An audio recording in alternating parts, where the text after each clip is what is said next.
नमस्ते, सदावत्सली मातृभूमि, जय हिंद। दोस्तों अब वक्त आ चुका है कि भारत को भी अब यूक्रेन संकट से एक बहुत बड़ा सबक लेना होगा। रूस और यूक्रेन के बीच इस युद्ध को एक हफ्ते से ज्यादा समय हो गया हो, लेकिन यह हमला रशिया ने अचानक नहीं किया। इसके बीज बोए जा चुके थे बहुत पहले। 2008 में जॉर्जिया को खंडित करने के साथ ही रूसी राष्ट्रपति व्लादिमीर पुतिन ने यह बात साफ तौर पर कह दी थी कि वो नाटो की घेराबंदी को बर्दाश्त नहीं करेंगे, और इसी मकसद से उन्होंने 2014 में क्रीमिया पर कब्जा कर लिया और उसी सिलसिले को आगे बढ़ाते हुए यूक्रेन के खिलाफ जंग छेड़ दी। सोवियत संघ के जिस गौरवशाली इतिहास का सपना पुतिन ने संजो रखा है, उसे अतीत में जर्मन नाजियों का विश्वासघात भरा रक्त रंजित अध्याय है। जब द्वितीय विश्व युद्ध के समय हिटलर ने मोलोटोव रिबेनट्रोप संधि का उल्लंघन करते हुए 1941 में सोवियत संघ पर हमला बोलकर रूसी तानाशाह जोसेफ स्टालिन समेत पूरी दुनिया को हैरान कर दिया था।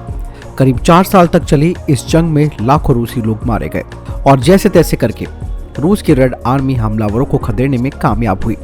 हालांकि द्वितीय विश्व युद्ध के बाद दुनिया अमेरिका और सोवियत संघ के बीच शीत युद्ध में फंस गई। इस दौरान अमेरिका ने नाटो के नाम से सैन्य गठन बनाया, तो उसके जवाब में सोवियत संघ ने वार्सा पैक्ट बनाया। सोवियत संघ के विघटन के बाद वार्सा पैक्ट निष्प्रभावी हो गया, जबकि नाटो का लगातार विस्तार होता गया।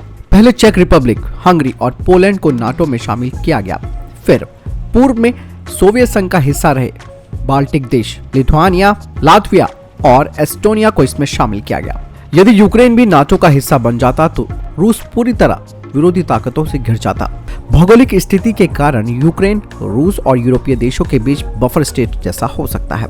उस पर कब्जा कर रूस काले सागर पर अपना आधिपत्य जमा सकता है। यूक्रेन के इसी महत्व को देखते हुए रूसी क्रांति के जनक लेनिन ने कहा था कि रूस के लिए यूक्रेन को गंवाना ठीक वैसे ही होगा जैसे शरीर के एक हिस्से को अलग कर दिया जाए। प्राकृतिक संसाधनों की अधिकता के कारण यूक्रेन बहुत महत्वपूर्ण हो जाता है। दोस्तों, यूक्रेन के स्वतंत्र राष्ट्र बनने के बाद भारत ही वो पहला देश था जिसने वहां पर अपना दूतावास खोला था।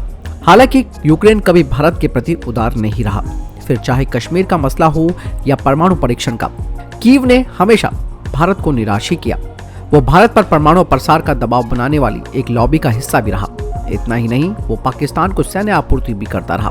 देखा जाए तो यूक्रेन को अमेरिका और ब्रिटेन की दोस्ती महंगी पड़ी, क्योंकि 1993 तक यूक्रेन विश्व का तीसरा परमाणु शक्ति हुआ करता था। लेकिन अमेरिका और ब्रिटेन के कहने पर 1994 में बुडापेस्ट समझौते पर हस्ताक्षर कर उसने अपने सभी परमाणु हथियार त्याग दिए। तब रूस के साथ अमेरिका और ब्रिटेन ने उसकी सुरक्षा की गारंटी ली थी। अब अमेरिका और ब्रिटेन यूक्रेन की सीधी मदद करने से कन्नी काट रहे हैं। वे यूक्रेन का हौसला बढ़ा रहे हैं, लेकिन उन्हें भी ये बात ध्यान रखनी चाहिए कि यदि लड़ाई लंबी खिंची तो पूरी दुनिया को नुकसान उठाना पड़ सकता है। भले ही भारत संयुक्त राष्ट्र में एक तटस्थ स्थिति को अपना रहा है, लेकिन भारत यूक्रेन की संप्रभुता के हनन को सही नहीं ठहरा रहा। लेकिन दोस्तों, अब दिक्कत ये है भारत के पास, क्या भारत अपनी सैन्य निर्भरता अगर रशिया पर कम कर दे तो क्या रशिया जैसा एक विश्वसनीय मित्र भारत को मिल सकता है?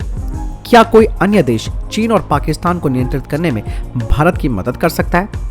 दोस्तों, ये बात आपको ध्यान रखनी बेहद जरूरी है कि जब सोवियत संघ का विघटन हुआ था तो अमेरिकी मीडिया ने कहा था कि अंतर्राष्ट्रीय स्तर पर भारत अनाथ हो गया है, और भारत को इस बात की भी अनदेखी नहीं करनी चाहिए कि अमेरिका किस तरह अभी हाल तक पाकिस्तान को हथियार और पैसे देता रहा है, और ये पाकिस्तान इन हथियारों के दम पर भारत पर हमला करता रहा।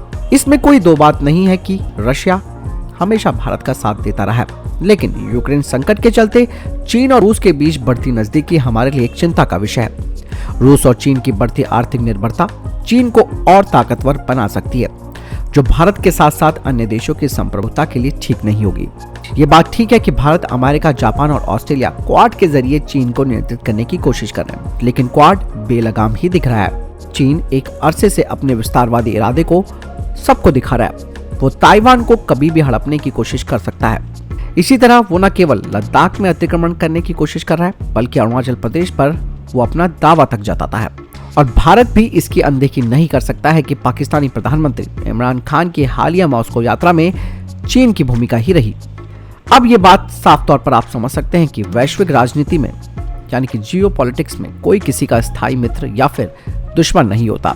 इसीलिए भारत को अन्य देशों पर अपनी निर्भरता कम करनी होगी, चाहे वो रशिया हो या फिर अमेरिका, ताकि भविष्य अपने हितों की रक्षा के लिए किसी की ओर ना देखे। यानी कि अपने दम पर हमें अपनी भविष्य की लड़ाई लड़नी है। ऐसे में एक बात और भारत के लिए बेहद जरूरी हो जाती है कि हर क्षेत्र में आत्मनिर्भर बनना। भारत का अंतर्राष्ट्रीय स्तर काफी बढ़ चुका है। ऐसे में भारत पूरी दुनिया पर प्रभाव डाल सकता है और इसीलिए आपने देख लिया होगा कि रशिया भी अब चाइना की गोद में जाकर बैठने वाला है। उधर अमेरिका ने हमेशा भारत को नीचा दिखाने की कोशिश की है। भले ही वो आज हमारे साथ जरूर है, लेकिन अतीत में वो कभी हमारा साथी नहीं रहा है। और यूक्रेन संकट से यही बात सीखने को मिलती है कि कमजोर देश कभी भी सशक्त नहीं हो सकता और उसका सपोर्ट कोई नहीं कर सकता। आपको क्या लगता है दोस्तों इस पूरे सिनेरियो के बारे में? मुझे कमेंट सेक्शन में लिखकर जरूर बताएं। मिलता हूं नई वीडियो के साथ। ख्याल रखिएगा अपना। नमस्कार, जय हिंद, वंदे मातरम।